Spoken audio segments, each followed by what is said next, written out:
ప్రభు యేసుక్రీస్తు నామములో మీ అందరికీ శుభములు। प्रभु यीशु मसीह के नाम में सभी को जय मसीह की। ప్రియ సహోదరి సహోదరులారా, प्रिय भाई और बहनों, ఈ రోజు మన వాక్యము आज का हमारा वचन లూకా సువార్త మొదటి అధ్యాయము 27-28 వచనాలు। लूका रचित सुसमाचार इसका पहला अध्याय इसका 26 और 27 वचन।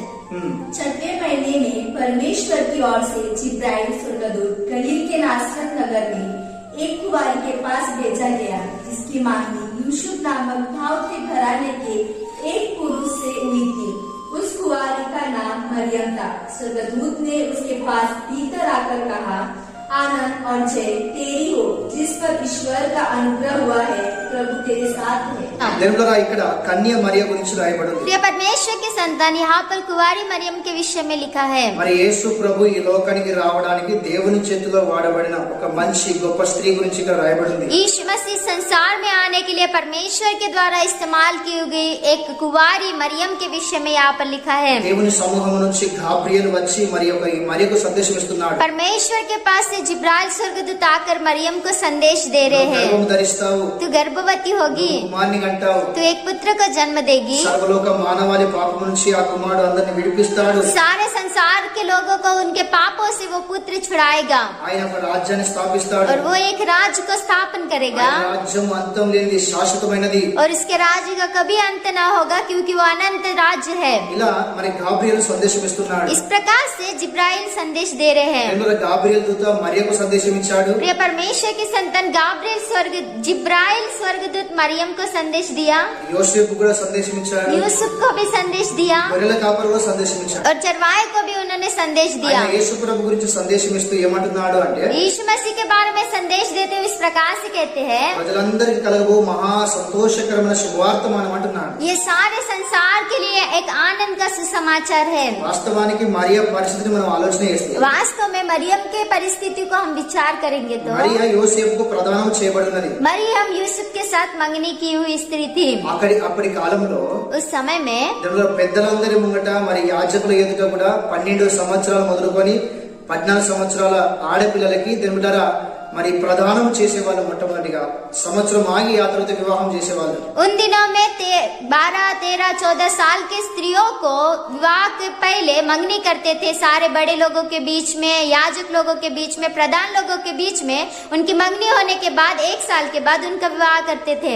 ఇది ఆ కాలంలో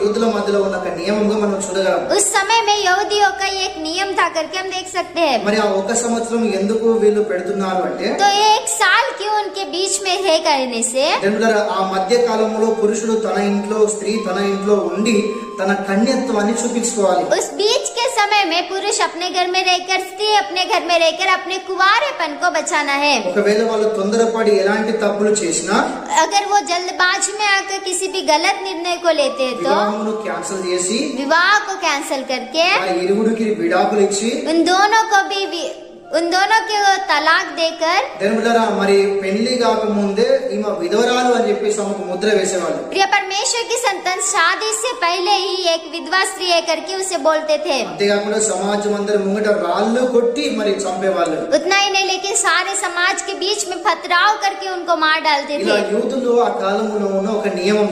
इस प्रकार का यहूदियों का उन समय में नियम था। వాక్యం సెలవిస్తున్నది, ఈ యొక్క మరియా యోసేపుతో ప్రదానం చేయబడింది। वचन में इस प्रकार से लिखा है कि मरियम की यूसुफ के साथ मंगनी हुई थी। ఇప్పుడు గాబ్రియేల్ వచ్చి మరియాను గర్భము ధరిస్తావు అని చెప్పేసి అంటున్నాడు। अब जिब्राइल स्वर्गदूत आकर इस प्रकार से कहते हैं कि मरियम तू गर्भवती నేను होगी। ఎలా గర్భం ధరిస్తాను, నేను పురుషుని ఎరగని దాన్ని కదా అంటే, मरियम इस प्रकार से कहती कि मैं कैसे गर्भवती होंगी, क्योंकि मैंने कभी किसी पुरुष को ना जाना। లేదు పరిశుద్ధాత్మ శక్తి నిన్ను కమ్ముకుంటుంది, పరిశుద్ధాత్మ ద్వారా నువ్వు గర్భము ధరిస్తావని మాట్లాడతాడు। नहीं, तू पवित्र आत्मा की सामर्थ तुझ पर छाया करेगी और पवित्र आत्मा के द्वारा तू गर्भवती होगी करके जिब्राइल स्वर्गदूत कहते हैं। అందరికీ సంతోషకరమైన విషయమే। सभी लोगों के लिए एक आनंद का सुसमाचार है। టైంలో ఈ యొక్క వార్త ఆమెకి మరియకి చాలా భయంకరమైన, దుఃఖకరమైన, వేదనకరమైన, పిడుగు లాంటి వార్త అది। लेकिन उस समय में मरियम के लिए ये एक वेदना, दुख भरा हुआ और बहुत ही भयानक समाचार था। మరి నా వివాహం కాకుండా నేను గర్భం ధరిస్తే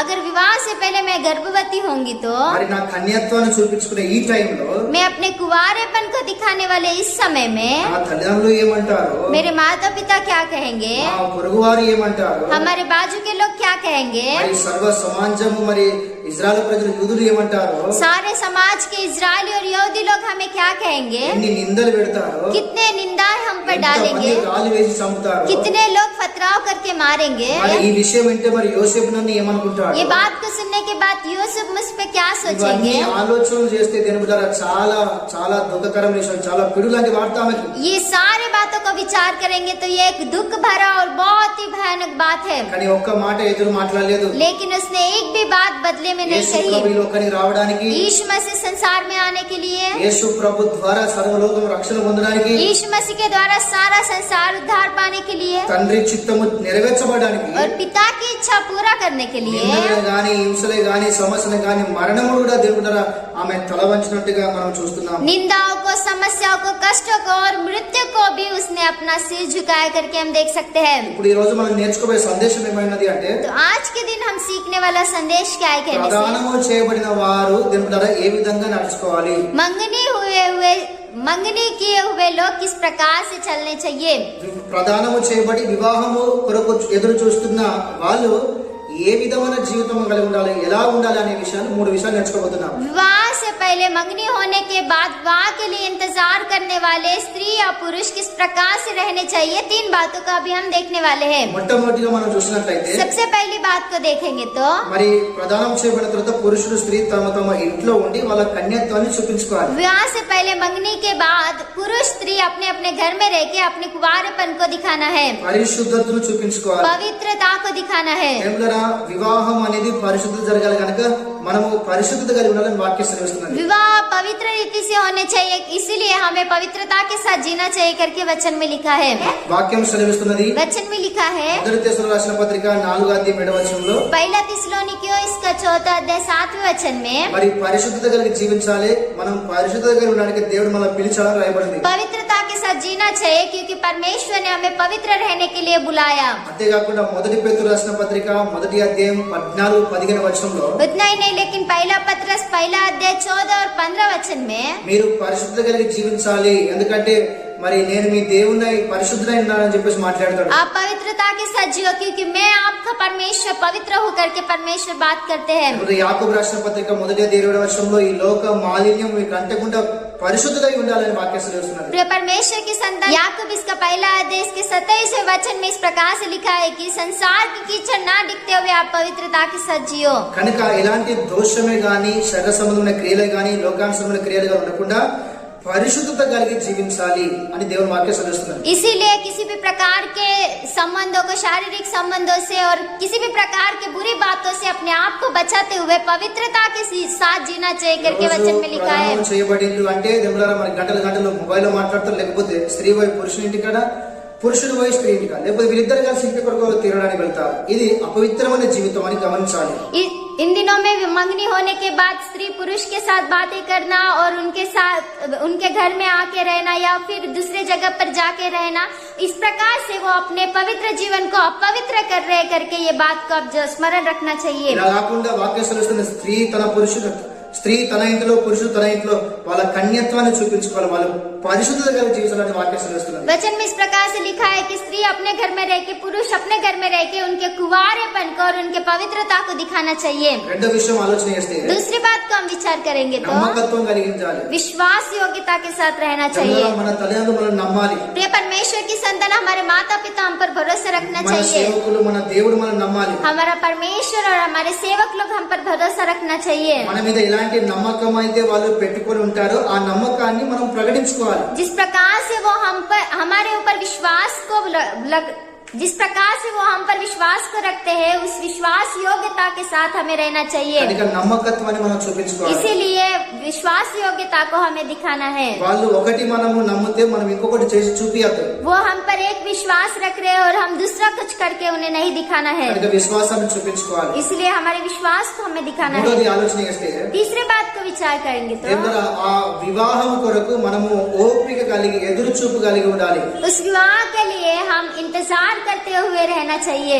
యాకోబు రాసిన పత్రిక 5:7-8 याकूब इसका 5वां अध्याय 7 और 8 वचन में వ్యవసాయకుడు మొదటి వర్షం కొరకు రెండో వర్షం కొరకు ఎదురు చూసినట్లుగా ఓపిక కలిగి మనం ఆ వివాహం కొరకు ఎదురు చూడాలి। एक किसान पहली वर्षा और अंतिम वर्षा के लिए जिस प्रकार से इंतजार करते हुए रहता है, उस प्रकार से हमें भी इंतजार करते हुए रहना चाहिए। కనుక దేవులారా ఈ మూడు విషయాలు మన జీవితంలో ఉండాలి। इसलिए प्रिय परमेश्वर की संतान, ये 3 बातें हमारे जीवन में रहने चाहिए। పరిశుద్ధతో ఆ వివాహం జరగాలి, पवित्रता के साथ वो विवाह होना चाहिए, నమ్మకత్వంతో ఆ వివాహం జరగాలి, विश्वास योग्यता के साथ वो विवाह होना ఎదురు चाहिए, చూపుతో ఆ వివాహం జరగాలి। और इंतजार करते हुए वो विवाह होना चाहिए। అంతేకాదు దేవులారా, उतना ही नहीं प्रिय परमेश्वर యేసు की ప్రభు संतान, అందరి కొరకు యేసు ప్రభు ఈ లోకానికి వచ్చినాడు। यीशु मसीह सभी के लिए संसार में आए हैं। మరి తప్పిపోయిన మన అందరి జీవితాల్ని ఆయన యొక్క బలియాగం ద్వారా మనందరి తండ్రి యొద్దకు తీసుకుని వచ్చాడు। हम सभी लोग भटके हुए थे, लेकिन उसके बलिदान के द्वारा फिर से उसने हमें पिता के पास लाया। చూడండి, తప్పిపోయిన కుమారుడు తిరిగి వచ్చినప్పుడు తండ్రి ఆయనకు ఉంగరాన్ని తొలగించాడు। देखिए, उड़ाव पुत्र जब वापस आता है, उसका पिता उसको अंगूठी पहनाता है। మొట్టమొదటిగా యేసు ప్రభువుని నమ్మని ప్రతి ఒక్కరు యేసు ప్రభువుని నమ్ముకోవాలి। सबसे पहले यीशु मसीह पर विश्वास नहीं किए हुए लोग यीशु मसीह पर विश्वास करना है। యేసు ప్రభువుని నమ్మని వారి విషయంలో ఆలోచన చేస్తే यीशु मसीह पर विश्वास नहीं किए हुए लोगों के बारे में विचार करेंगे तो మనం యేసు ప్రభువుని నమ్ముకొని ఉన్నాం గనుక,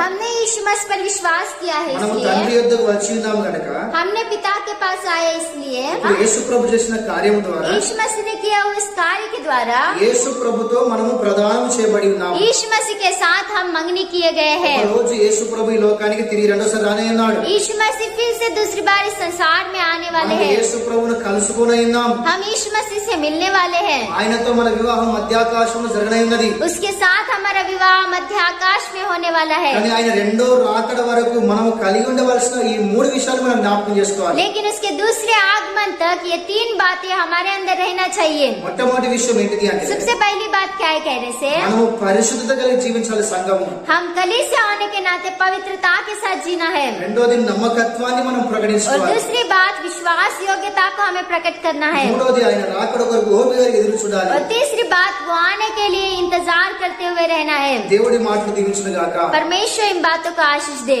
ఆమేన్। आमीन। Praise the Lord. Praise Lord.